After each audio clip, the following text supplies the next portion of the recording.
How to send HD quality photos in Messenger. Hello everybody, welcome back to my channel. This is me Pipin Bisnet, and today I'll explain you on how you can send HD quality photos in Messenger. Now before, there used to be an option in app itself to send HD quality photos, however it's not there currently. But there is a recent news that Messenger has brought in a new update, the beta itself. Meta has introduced Meta AI features in Messenger, where users can use AI bot during chat to ask questions, generate images, and so on. It also has introduced HD photos option to send high quality photos in Messenger.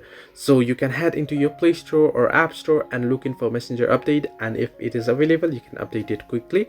However, this feature may take some time to update in some region, or it may take some time to roll out to all the users.